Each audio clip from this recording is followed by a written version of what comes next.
E aí, pessoas, como é que vai? Tudo bem com vocês? Todos tranquilos? Todos em paz? Todos Covid-free? É, o preço de estar Covid-free é estar também confinado. Um dia isso vai passar, fica tranquilo. Vamos lá então, crianças. É o seguinte, hoje nós vamos começar a estudar um assunto para o qual vocês foram preparados nas últimas semanas. Nós vamos começar a tratar um assunto que se chama cálculo estequiométrico. Envolve uma série de procedimentos para você conseguir fazer, por exemplo, o cálculo das quantidades de reagentes que participam de uma reação química. Bom, posso garantir para vocês que é uma coisa simples e sem complicação. Mas, se por acaso tiver alguma complicação, entre em contato pelos canais de comunicação que eu tenho aqui com vocês, que são no Facebook, no Instagram e no Twitter, todos com o mesmo login, profjhgb. E, se você tiver alguma dúvida e quiser entrar em contato pelo canal pelo canal do YouTube, entra aqui no Me Ajuda JH, que será um prazer ajudar vocês. E dependendo da dúvida, eu faço um vídeo relativo ao assunto. Então, nessa conversa de hoje, a respeito de cálculo estequiométrico, nós vamos tratar do seguinte. Né? Primeira coisa, como, quando, onde, para que isso? Primeiro, imediatamente, fácil de entender, isso aqui é para resolver um desafio intelectual que você terá nos problemas que vai encontrar no material didático ou em qualquer outro conjunto de exercícios. Isso pode ser usado também em patisserie. Isso é um ramo da gastronomia que é baseado no que tem foco em doces, que é a chamada confeitaria. Então, patisserie é uma coisa bastante delicada pelo seguinte: quando você vai fazer um doce, você tem que seguir a proporção entre as quantidades dos ingredientes de maneira muito precisa. Um pouco diferente, por exemplo, do caso da gastronomia normal, da culinária normal, onde você dá uma escapada da receita para lá ou para cá, dá tudo certo. Então, no patisserie não é muito bem não. Não é muito bem isso o caso não. Então, como tudo é muito mais preciso, então isso exige de vocês um rigor um pouco maior. Ou então, você pode trabalhar em algum lugar onde tem que fazer o cálculo da dose de medicamento que uma pessoa vai receber. Isso é absolutamente crucial, porque se você errar a dose para baixo não dá muito certo, se errar a dose para cima, você pode causar um problema grave na pessoa, inclusive causando a morte dessa pessoa. Então fiquem atentos, porque as coisas sempre têm consequências. Ok. Então agora você pode trabalhar também na indústria química, e isso também pode ser útil na indústria farmacêutica, produzindo, por exemplo, sei lá, cosméticos, um creme, sei lá do que. E esse creme que pessoas usam para passar em alguma parte do corpo, normalmente tem uma proporção muito bem definida dos seus componentes. Então fiquem atentos, porque existe sempre uma grande aplicação para tudo isso que a gente está começando a tratar hoje. Então, em química, nós vamos tratar hoje do desafio intelectual que você terá ao longo dos problemas. Então, existem alguns requisitos teóricos para isso. Primeiro, nada que você não conheça. Existe aqui as chamadas grandezas diretamente proporcionais. Você já aprendeu isso. Um jeito mais simples de tratar grandezas diretamente proporcionais é usando fatores de conversão. Ou, ainda mais simples, uma regra de 3. Você já ouviu falar nisso? Então, está tudo bem. Outra coisa que você precisa é calcular massas molares. Então, se você não souber calcular massas molares, isso vai dar problema. E você precisa também fazer o balanceamento de uma equação. E, quase tão importante quanto tudo isso que está aí para cima, é a interpretação de texto, para entender exatamente o que o problema pede e para saber o que você precisa fazer. Então, eu posso afirmar que a interpretação de erro é a maior fonte de erros nos problemas e exercícios que tem a respeito desse assunto. Então fiquem sempre atentos, porque essa interpretação ela é crucial para você saber qual é o caminho da resolução do seu problema. Tá bom? Então vamos pegar tudo isso e colocar numa coisa fácil de entender. Embora não seja bonito, é fácil de entender. Essa imagem que você vê aqui, ela mostra um dos instantes da explosão que teve no porto de Beirute, no Líbano, agora no começo do mês de agosto. Isso deve ter mais ou menos uns 40, 45 dias. Essa imagem mostra uma imensa nuvem vermelha, né, avermelhada, e uma imensa nuvem branca. E essa nuvem, se você olhar com calma, ela está acompanhada de uma coisa que parece uma onda de choque. Você percebe essa onda aqui. Isso aqui é um negócio muito complicado. Então, o que aconteceu nesse porto em Beirute, no Líbano, foi simplesmente a decomposição térmica de uma substância que se chama nitrato de amônio, cuja fórmula é NH4NO3, que daqui para frente eu vou chamar simplesmente de Na para facilitar a minha vida e a sua. Muito bem.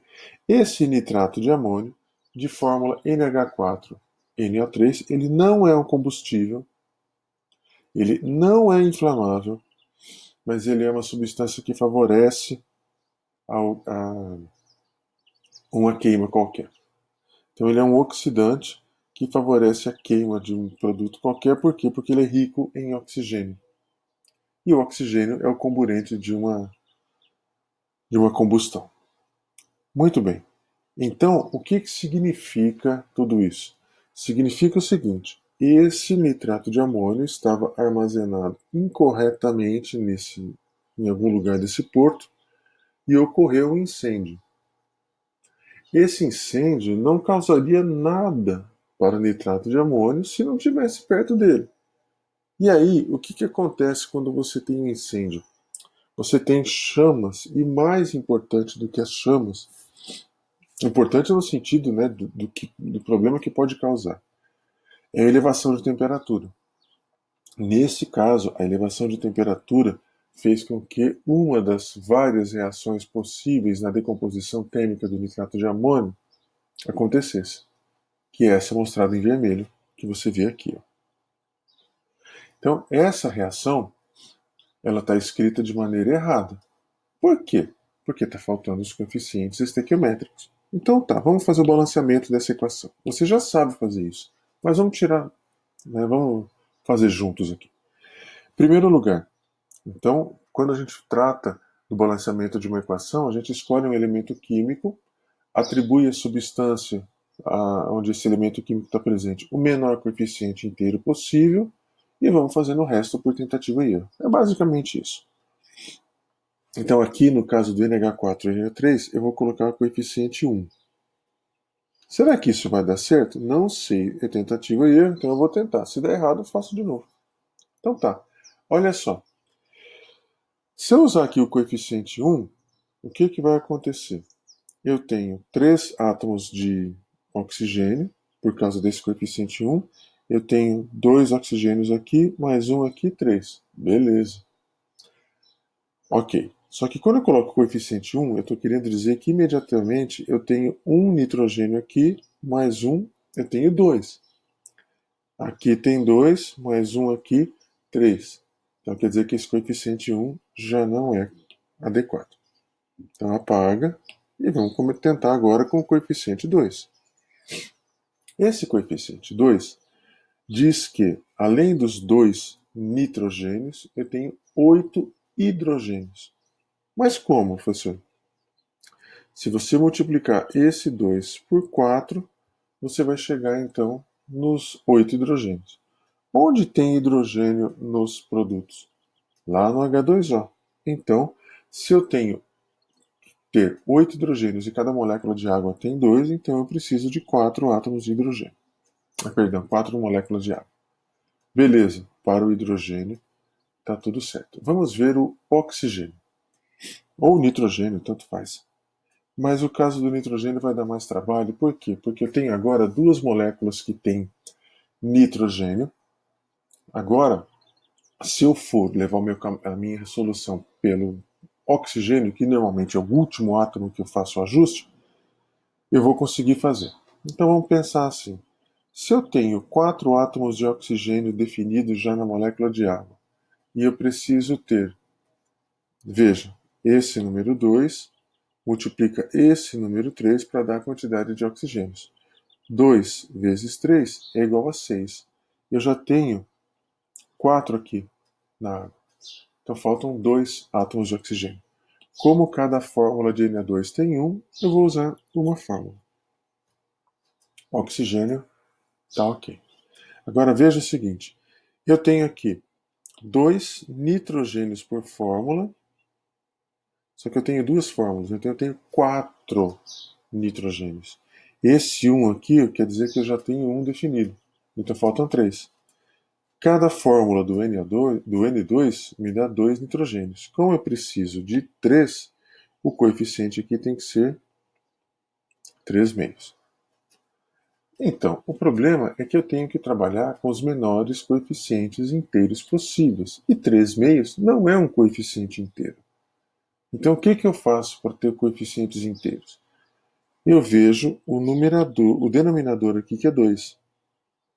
Então, se eu multiplicar todos os coeficientes por 2, essa fração desaparece. Então, fazendo isso, esse número 2 passa para 4. Vamos fazer direito isso aqui, né? Esse 3 meios passa para 3. Esse número 1 passa para 2.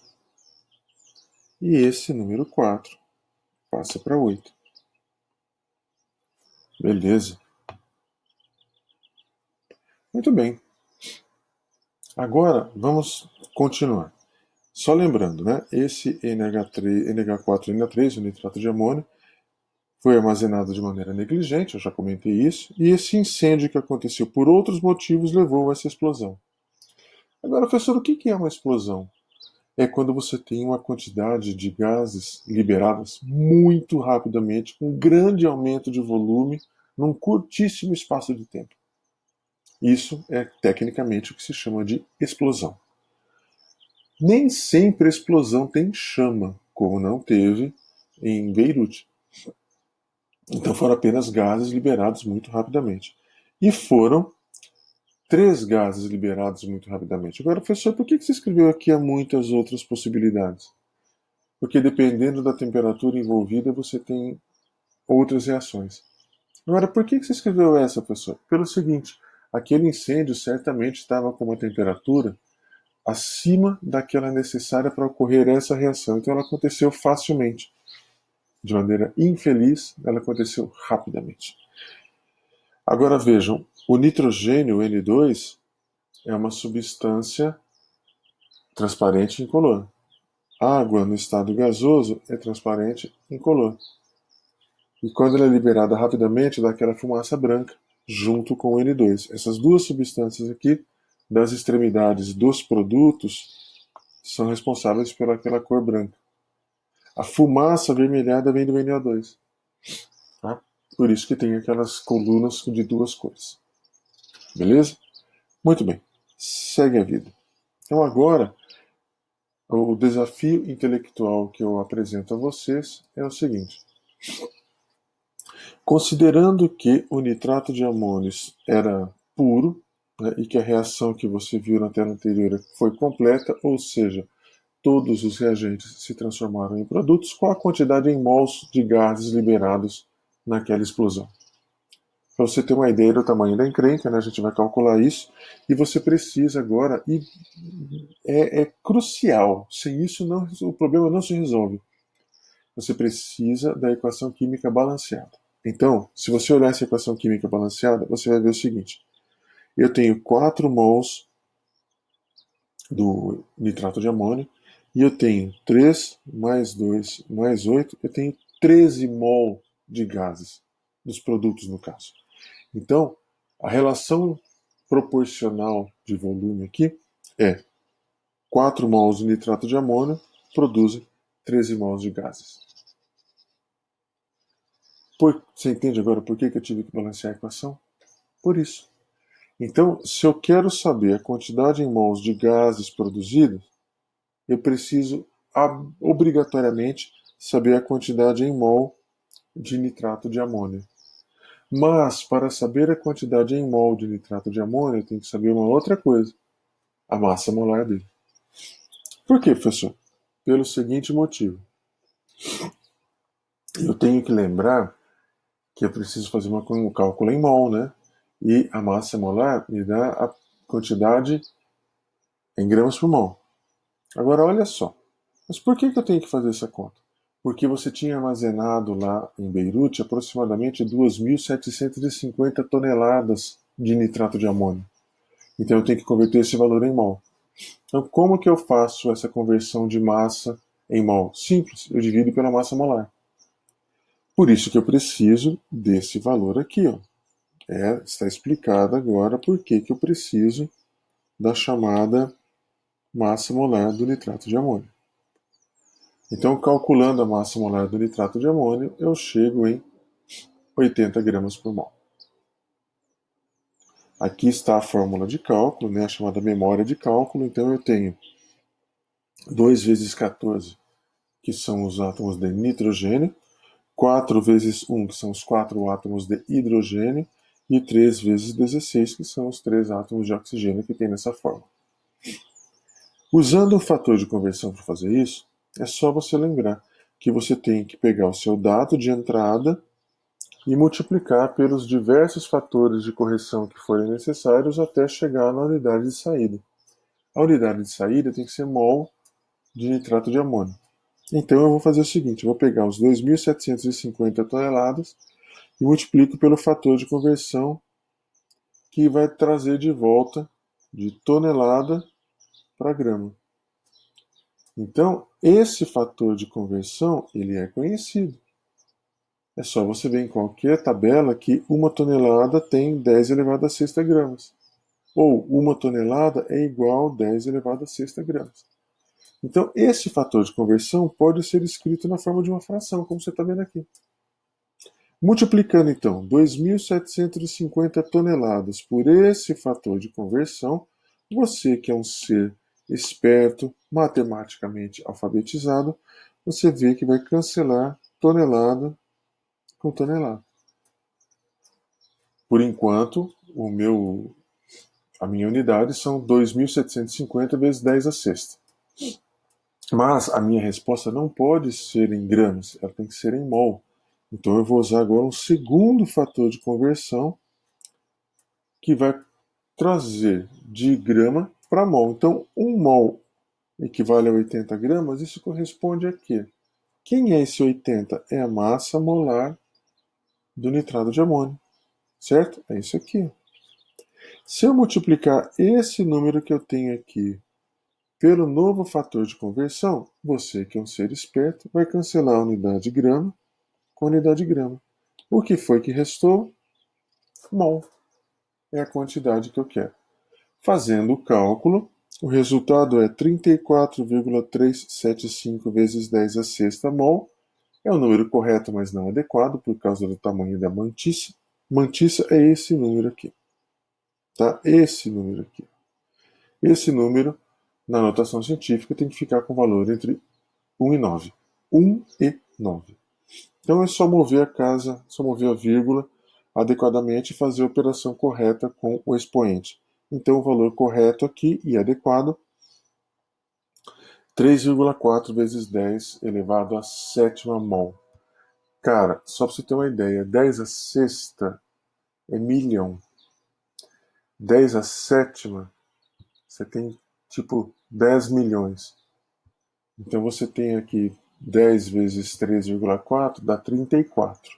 Então foram liberados 34 milhões, foram usados ali, foram destruídos 34 milhões de mol de nitrato de amônio. Fazendo a conversão agora para calcular a quantidade de gases, você tem aqui que multiplicar essa quantidade que você acabou de calcular por esse fator de conversão. E de onde vem esse fator, professor? Da equação balanceada. Lembra? É só voltar um pouquinho no vídeo que você vê. Fazendo essa conta, você vai perceber como, mais uma vez, você é matematicamente alfabetizado. Você vai fazer o seguinte, ó, como você tem mol de nitrato de amônio aqui, você tem mol de nitrato de amônio aqui, esse número 13 aqui é a quantidade em mol total de gases, que é o que você precisa. O resultado é 1,10 vezes 10 à oitava.